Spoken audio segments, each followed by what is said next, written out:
Hey everyone, welcome back to the channel. Today, we're going to talk about a man whose ideas and actions are literally changing the future of humanity. A man who wants to put humans on Mars, who's revolutionizing electric cars, who's building brain-computer interfaces, and who bought Twitter and renamed it X. Sounds like a movie character, right? But this person is real, and his name is Elon Musk. He's the richest person on Earth one day, loses billions the next, and doesn't seem to care. He tweets memes at 3 a.m., fights with world leaders on social media, and launches rockets into space, sometimes all in the same day. So who is Elon Musk really? How did a kid from South Africa become the most influential entrepreneur of our time? And what drives this man who seems to work 100 hours a week? Let's find out. Buckle up, because this is going to be one wild ride. Elon Reeve Musk was born on June 28, 1971, in Pretoria, South Africa. And contrary to popular belief, his childhood was not easy. Yes, his family was well off, but Elon's early years were filled with struggles. His parents divorced when he was young. He was a small, quiet kid who loved reading. He'd read 10 hours a day. He once read the entire Encyclopedia Britannica. Imagine that. But here's the hard part: Elon was severely bullied in school. Other kids would beat him up regularly. Once, a group of boys threw him down a flight of stairs and beat him so badly he had to be hospitalized. He says he had no friends for many years. So what did young Elon do? He escaped into books, science fiction, comics, and technology. He dreamed of other worlds, of rockets and space. At age 10, he got his first computer, a Commodore VIC-20, and taught himself programming. He spent hours and hours learning to code. This wasn't just a hobby, this was his escape, his passion, his future. By age 12, he had created and sold his first video game called Blaster, a space shooter game. He sold it to a computer magazine for $500. At 12 years old, he was already an entrepreneur. At age 17, Elon made a bold decision. He would leave South Africa and move to Canada. He wanted to avoid South Africa's mandatory military service and, more importantly, get to America, the land of opportunity. With just a backpack and big dreams, he arrived in Canada. His mother was Canadian, so he had citizenship, but life wasn't easy. He worked odd jobs, even shoveling grain in a farm silo for $18 an hour. Hard, physical labor. He later moved to the United States and studied at the University of Pennsylvania, getting degrees in both physics and economics. But the classroom wasn't enough for Elon. He had much bigger dreams. In 1995, at just 24 years old, Elon and his brother Kimball started their first company, Zip2. It was basically an online business directory like Google Maps combined with Yellow Pages, but this was way before Google even existed. Elon worked insanely hard. He slept at the office in a sleeping bag, showered at the local YMCA, and coded all night long. He had one computer for the website and one for development. This was pure startup hustle, no luxury, just work. The company struggled at first, but Elon kept pushing, and eventually, it paid off. In 1999, Compaq bought Zip2 for $307 million.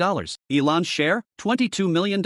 At just 27 years old, he was a multi-millionaire. But did he relax on a beach, buy a mansion, retire young? No way. He immediately invested almost all his money into his next venture, X.com, an online payment company. X.com was revolutionary online banking when most people didn't even trust buying things online. X.com eventually merged with another company called Confinity, which had a product called PayPal. After some internal battles, Elon was actually kicked out as CEO for a while. The company became PayPal, the payment system we all know today. In 2002, eBay bought PayPal for $1.5 billion.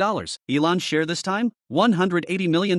Now, most people would retire at this point, right? Enjoy life? But not Elon Musk. In 2002, he founded SpaceX with a crazy goal: reduce the cost of space travel and eventually colonize Mars. People thought he was absolutely insane. Space travel was for governments with unlimited budgets, not for private companies. Rockets cost hundreds of millions of dollars and you could only use them once. But Elon thought, why can't we make reusable rockets? We don't throw away airplanes after one flight. So he invested $100 million of his own money. SpaceX built their first rockets and prepared to launch from a remote island in the Pacific Ocean. The first launch failed. Explosion. Disaster. The second launch failed again. Another explosion. Money burning up, literally. The third launch, you guessed it, failed. 3 failures in a row. People were calling SpaceX a joke. By 2008, SpaceX was almost bankrupt. Elon had one last rocket and almost no money left. If this fourth launch failed, SpaceX would be finished. Everything Elon had worked for would be gone. The entire company, hundreds of employees, years of work all riding on one launch. On September 28, 2008, the Falcon 1 rocket was ready. This was it. The final chance. The rocket launched, and it worked. It became the first privately built rocket to reach orbit. The mission control room erupted. People were crying, hugging, cheering. They had done the impossible. Fast forward to today, SpaceX has launched hundreds of successful missions. They've created reusable rockets that land themselves. Rockets that launch, deliver cargo, and then fly back down and land vertically like something straight out of a science fiction movie. They've reduced launch costs by 90%. They've made what was once impossible now routine. They send astronauts to the International Space Station regularly. And their Starship rocket? It aims to take humans to Mars within this decade. What once seemed impossible is now inevitable. That's Elon's superpower. Now, while building SpaceX, Elon also invested in Tesla Motors in 2004. At that time, electric cars were a joke. They were slow, ugly, and had terrible range. Nobody wanted them. But Elon's vision? Make electric cars that were faster than sports cars, beautiful to look at, and had long range.